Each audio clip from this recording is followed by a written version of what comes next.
Muy bien. Tenemos aquí presentes diferentes actores que tienen que ver con la huella hídrica y voy a formular algunas preguntas a este panel. Que tiene que ver primero con una ronda con los temas de huella hídrica y la alianza público-privada. Hace un momento se ha dicho que el sector privado sigue siendo un gran desafío en el tema del cumplimiento de los SDGs.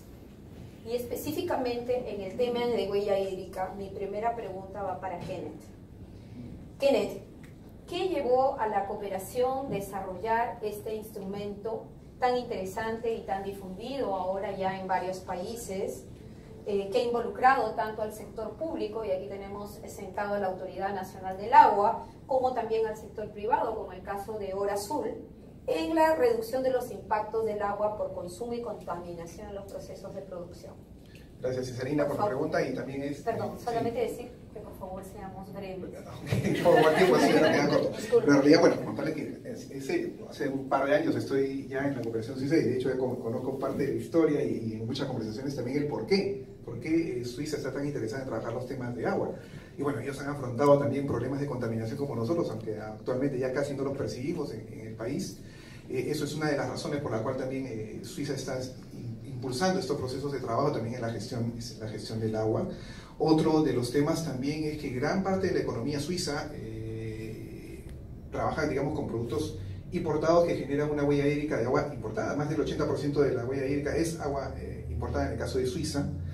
Y otro tema también importante es que Suiza apoya y ha contribuido mucho en el desarrollo del objetivo de desarrollo sostenible número 6, en el trabajo de su formulación. Entonces son varios elementos que, digamos, claramente identifican a Suiza con un trabajo específico en el tema de la gestión del agua y su contribución.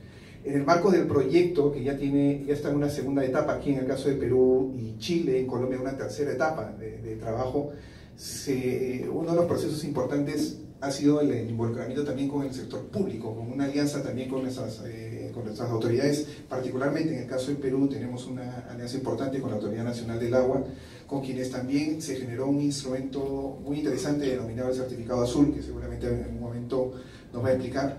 Pero quizás un tema resaltante aquí mencionarles es finalmente cómo se dan estos pasos, ¿no?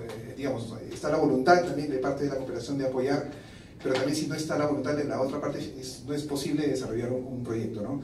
Alejandro seguramente contará un poco más de detalle de ello, porque él fue quien me contó cómo se dio este impulso por el tema del certificado azul en un encuentro en Estocolmo, si mal no recuerdo, hace algunos años, y realmente cómo nacen a partir de una conversación que quizás es extra evento, ¿no? Pero se pueden dar un impulso importante a procesos que actualmente son sostenibles en el país y que seguramente buscaremos impulsar mucho más a través de la cooperación, ¿no? Muchas gracias, Kenneth. Y como hablamos un poco de historia, y estoy asociado un poco a la historia de COSUDE, yo quisiera agregar aquí me saco el gorro de facilitadora y sí de testimonio, porque estuve en el diseño del proyecto de huella hídrica y recuerdo que la primera vez en Colombia casi las empresas nos tiraban la puerta. La segunda vez nos dieron un cheque y después dijeron, bueno, ¿qué tenemos que poner? Más dinero. Lo digo porque ha sido un proceso muy bien superado y llevado y que ahora seguramente van a seguir tomando conciencia de un proyecto que ha sido muy bien encaminado, pero que nació como todo inicio muy difícil, ¿no? Bueno, entonces, gracias Kenneth. Ahora pasamos a Hora Azul, a la empresa privada. Disculpe por lo que dije empresa privada, pero eso fue lo que pasó al inicio. ¿Por qué es importante evaluar y reducir la huella hídrica para una empresa? ¿Qué representa para la sostenibilidad de los negocios? ¿Es porque la empresa quiere ser buena o por qué? ¿Qué es exactamente lo que los mueve? ¿No? Claro que sí. Bueno, primero, buenos días nuevamente. La huella hídrica y el concepto de sostenibilidad están directamente relacionados, ¿no? Una empresa, para que pueda ser sostenible en el tiempo, requiere medir sus impactos con el fin de irlos gestionando de forma progresiva. Recordemos que el valor de una empresa el día de hoy no está básicamente reflejado por el valor de sus activos, sino por el valor de su futuro. Es decir, una empresa vale en la medida de que su actividad empresarial pueda seguir desarrollándose en el tiempo. Y obviamente para poder seguir desarrollándose en el tiempo requiere ir alineando sus políticas y sus prácticas hacia formas de producción cada vez más sostenibles. En este escenario, la huella hídrica como un instrumento de medición que digamos, tiene el respaldo de una ISO, que es una metodología ya validada, permite pues otorgar a la empresa el instrumento que necesita para hacer la gestión de su impacto sobre el recurso hídrico. Quisiera un poco comentar lo que señalaba al comienzo sobre cómo empezó este tema de la huella hídrica. Pues efectivamente al comienzo fue muy difícil incorporarlo a la empresa, no por una falta de voluntad, porque de hecho Orazul, bueno, antes Duke Energy, ya tenía en su ADN el tema de la gestión de la sostenibilidad. Sin embargo, este nuevo concepto de huella hídrica hace 5 años, o hace 4 o 5 años, era totalmente novedoso en el país. Entonces fue un trabajo primero hacia el interno para lograr posicionar este concepto dentro de la labor de la empresa, para que al final la empresa lo adoptara y decidiera hacer la medición de una de sus plantas térmicas de generación de energía. Fue un trabajo muy difícil al comienzo, pero que el día de hoy pues permite ya a la empresa continuarlo y hacerlo cada vez mejor. Quería aprovechar también para comentar otro aspecto que creo que todavía no se está trabajando, pero sí me parece muy importante, y es el tema de que hay que ver que las empresas producen finalmente lo que el mercado demanda. Las empresas definitivamente tienen que adoptar mecanismos de producción cada vez más sostenibles, pero no dejemos de ver el otro lado, el lado del consumidor. Porque en la medida de que el consumo sea cada vez más sostenible, es decir, que sean decisiones de consumo más responsables, esto motivará a que las empresas ofrezcan productos y servicios cada vez más sostenibles. Entonces se genera ahí un círculo vicioso, un círculo virtuoso, perdón. Porque, digamos, una forma de que una empresa haga gestión hídrica puede ser porque se ve motivada por hacerlo, porque le contribuye a su sostenibilidad, pero este es un camino, digamos, más de largo plazo. Sin embargo, el camino del incentivo a través del consumidor, a través de lo que el consumidor desea adquirir, es un camino que puede tener un retorno más largo, ¿no? Imaginemos pues, que el día de hoy los consumidores de blue jeans, por decir así, deciden pues, orientar su decisión de compra hacia blue jeans más sostenibles, que utilicen menos cantidad de agua en sus formas de producción. Si este concepto de huella hídrica estuviera en el conocimiento, en el poder de los consumidores, pues les sería más fácil tomar decisiones de consumo y orientar su dinero, sus recursos, hacia aquellas empresas más eficientes, generando así un incentivo muy potente para que las empresas continúen haciendo su gestión de huella hídrica. Bueno, quería aprovechar, hacer ese comentario un poquito para ampliar la visión que tenemos. Muchísimas gracias. Ahora pasamos al Estado. Quisiera pasar la palabra a Tani. ¿Cómo el Estado puede utilizar la huella hídrica en la generación o implementación de sus políticas para la gestión del agua? ¿Cuál es la utilidad que ustedes ven más allá de la medición? Bueno, buenos días. Al respecto, la Autoridad Nacional del Agua es el ente rector en materia de recursos hídricos, es la máxima autoridad técnica normativa del Sistema Nacional de Gestión de los Recursos Hídricos. Una de sus principales funciones es promover el aprovechamiento sostenible de los recursos hídricos. Y en este contexto, y conociendo que la huella hídrica es el indicador que nos permite determinar el volumen de agua consumido para poder generar un bien o un producto o un servicio, en el marco de nuestras funciones promovemos el desarrollo del programa de huella hídrica. Este programa de huella hídrica concluye en la entrega de un certificado azul. Entonces, este certificado azul es el reconocimiento que hace la Autoridad Nacional del Agua a aquellas empresas hídricamente responsables que cumplan con 3 requisitos, básicamente. Primero, que cumplan con la medición de la huella hídrica, que ejecuten un proyecto de reducción hídrica de la huella hídrica y que ejecuten un proyecto valor compartido.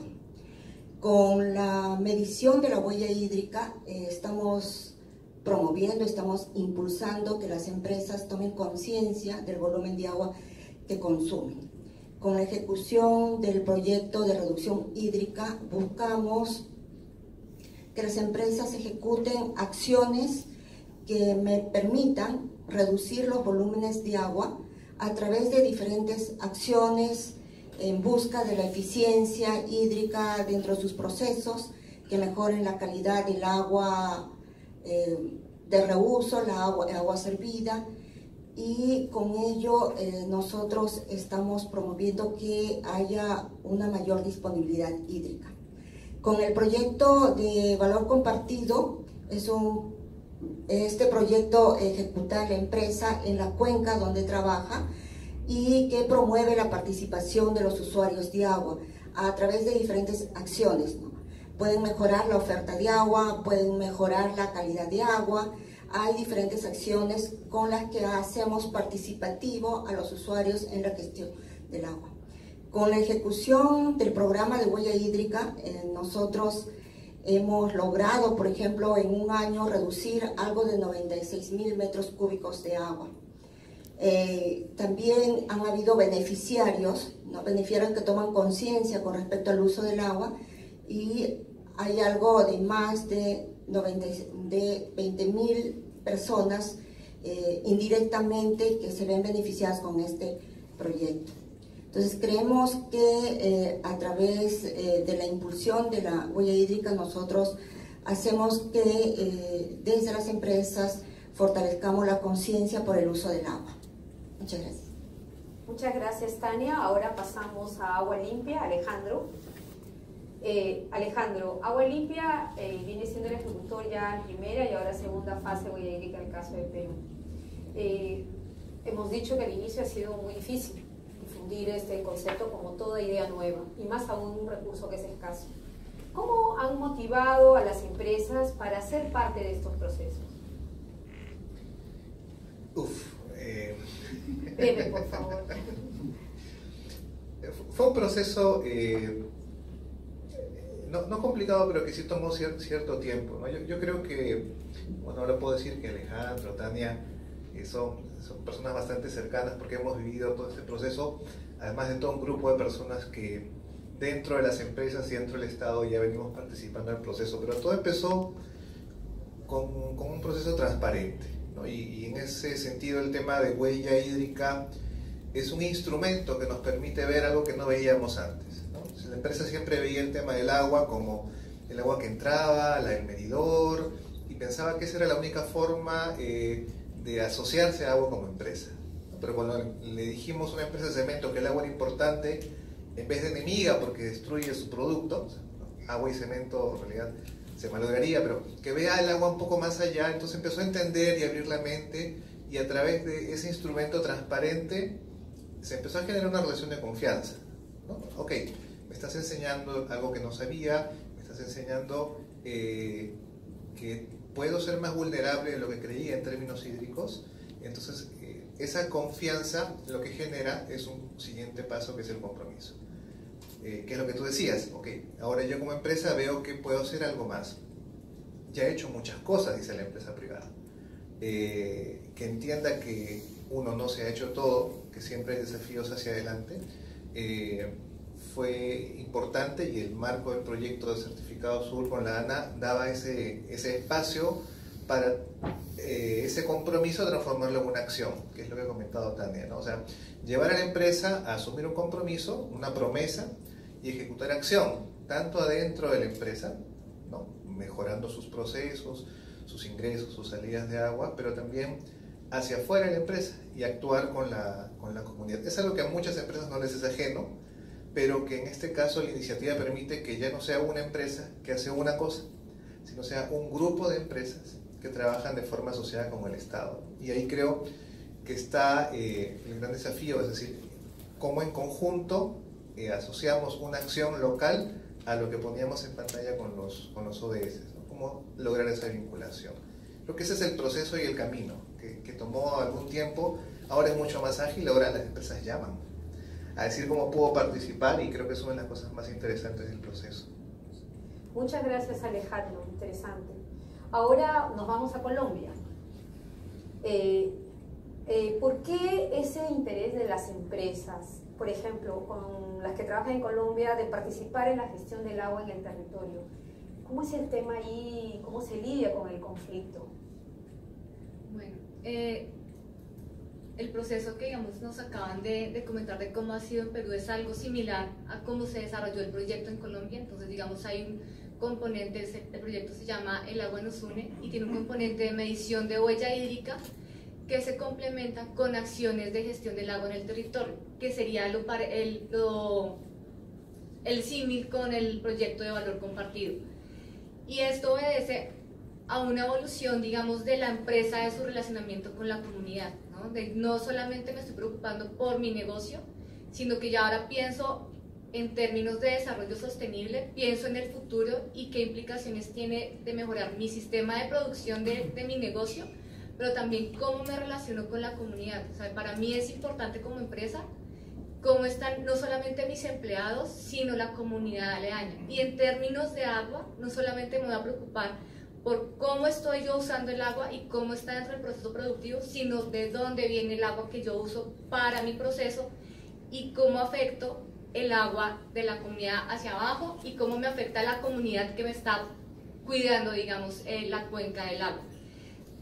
Entonces, de esta forma, digamos, las empresas sí tienen ese incentivo de trabajar con las comunidades para la protección del recurso hídrico y adicionalmente, pues, lo que ya nos presentaron en el contexto es las zonas rurales tienen una ineficiencia frente al acceso al agua potable y al agua de calidad, entonces también es un incentivo para cerrar esa brecha entre la zona rural y la zona urbana y mejorar las condiciones, digamos, de acceso al agua en las zonas rurales. En el tema, digamos, ya de la zona de conflicto en Colombia, solamente, digamos, las empresas, solamente realmente una de las empresas que está participando en el proyecto está en una zona, no de conflicto, sino zona donde hay una presencia de minería ilegal.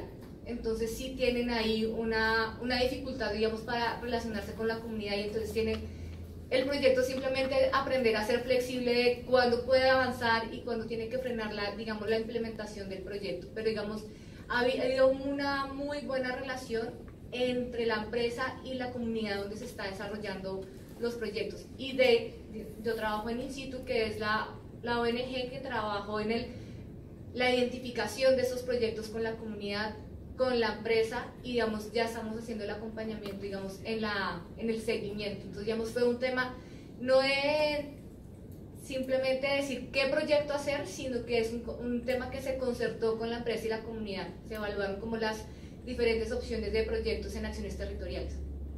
Muchas gracias. Vamos a una segunda ronda. ¿Por qué el Estado debe promover alianzas público-privadas para la mejor gestión del recurso agua? Por favor, Tania. Breve, por favor. Todo inicio es difícil, ¿no? Todo proyecto, desde que es idea hasta que se concluye un hecho, es bastante difícil, ¿no? Que es más, nosotros como ANA tenemos un convenio, tenemos una alianza muy buena con COSUDE, la cual nos ha permitido llevar a un hecho el desarrollo de este programa de huella hídrica, ¿no? ¿Cuáles son las conclusiones después del desarrollo del programa de huella hídrica? Tenemos inscritas algo de 12 hasta la fecha, de 12 empresas de diferentes sectores productivos, ¿no?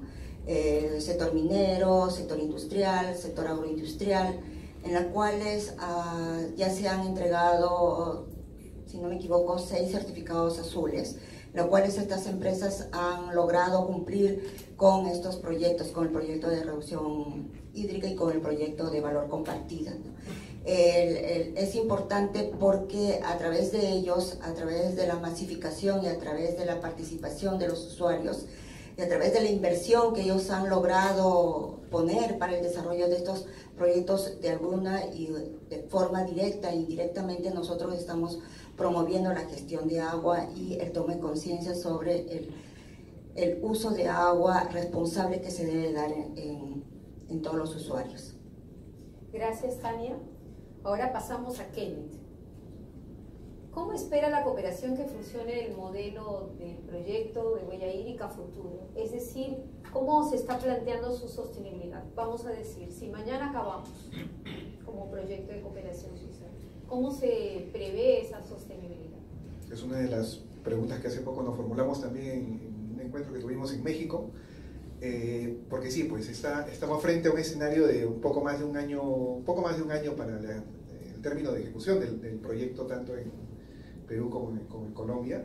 Y sí, si me preguntan realmente cuál es la pregunta, porque no llegamos a una respuesta en esa discusión, todavía estábamos soltando algunas preguntas, pero lo principal creo siempre es generar un modelo práctico que pueda demostrar algún éxito, aunque sea pequeño, digamos, en términos de indicadores que se hayan formulado para el desarrollo de este proyecto.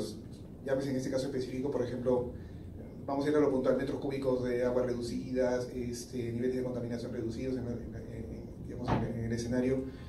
Pero creo que uno de los aspectos importantes es, finalmente, para darle sostenibilidad, es que finalmente el proyecto brinda soporte económico un tiempo, pero alguien tiene que ser el responsable de ese seguimiento. En el caso particular en Perú tenemos esta plataforma del certificado azul, que sí nos permite, digamos, y le permite a la Autoridad Nacional del Agua de poder también buscar recursos también para su sostenibilidad, y por qué no gestionar también recursos públicos para su propia sostenibilidad.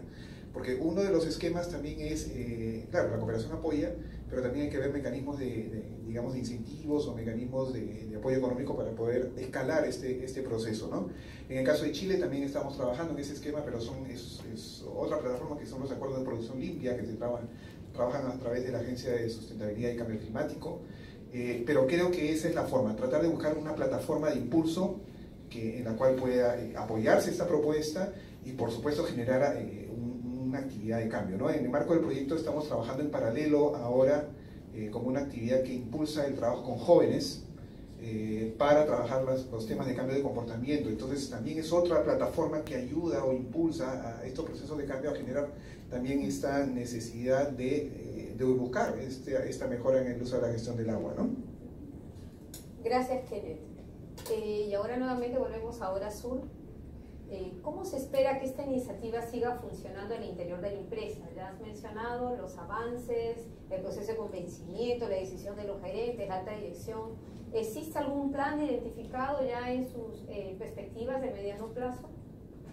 Bueno, yo creo que cuando una empresa alcanza cierto nivel, es decir, en este caso cuando ya hemos logrado obtener el certificado azul, que ha sido el resultado del trabajo en la medición y gestión de huella hídrica, pues las empresas deciden pues mantener ese estándar. En el caso nuestro estamos ya a puertas de presentar la solicitud de la renovación del certificado azul, muy probablemente sea mañana o pasado mañana más tardar. ¿Y esto qué refleja? Refleja pues que hay un compromiso de la empresa por continuar haciendo la gestión de su huella hídrica en el tiempo.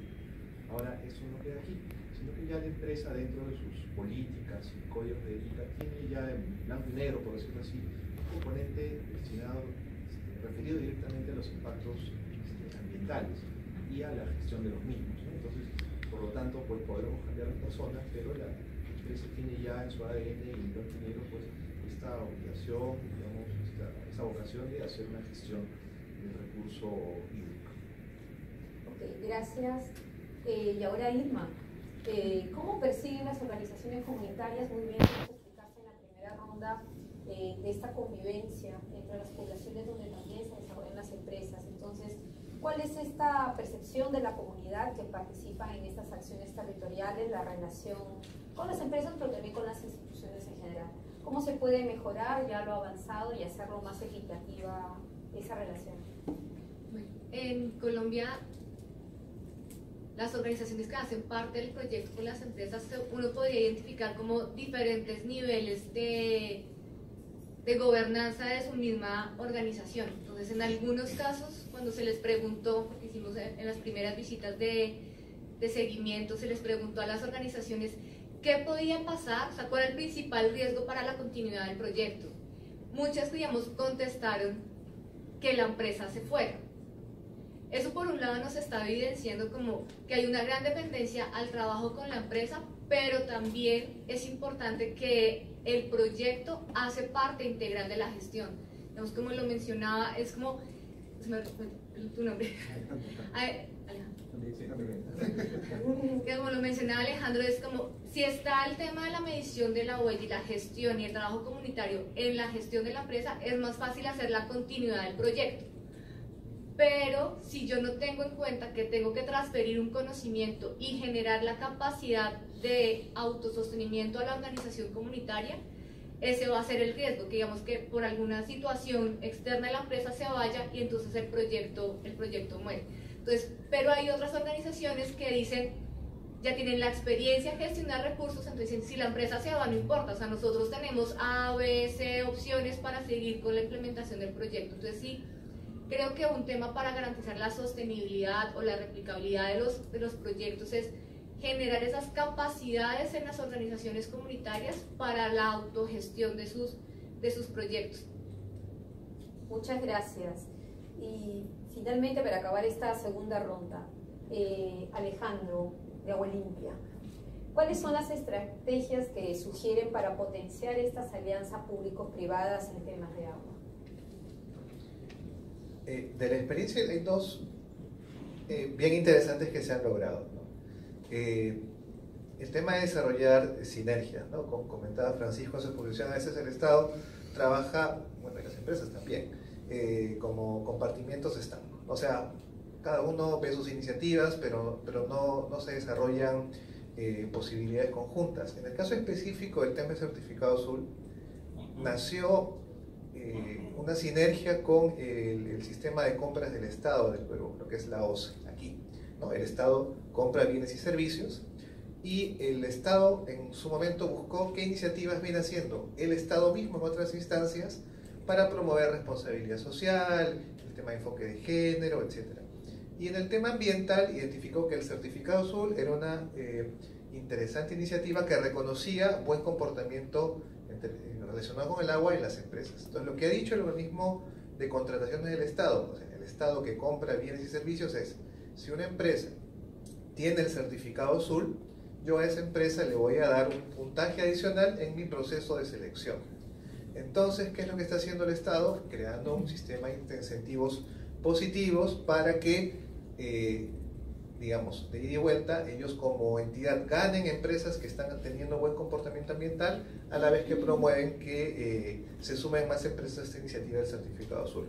Cosa similar se está logrando en estas semanas con PROMPERÚ, que es la agencia de promoción del Estado, que está incluyendo el certificado azul como un criterio adicional para brindar descuentos a empresas agroexportadoras que quieran participar en las ferias internacionales que ellos promueven, ¿no? Eso es un punto adicional. Entonces, ¿qué se debe lograr? Se debe lograr un sistema de incentivos positivos para promover que a partir de sinergias más empresas se sumen a este proceso. Creo que eso es lo principal a lograr. Con eso se va no a depender. Hoy el certificado azul no depende de cooperación. Somos grandes aliados, pero el certificado va andando solo, ¿no? De las 3 empresas, me dicen que hay hoy día, solo 9 son de ECOSUDE, pero este proceso de crecimiento ha ido en forma exponencial. Entonces, yo creo que ya se está en ese camino.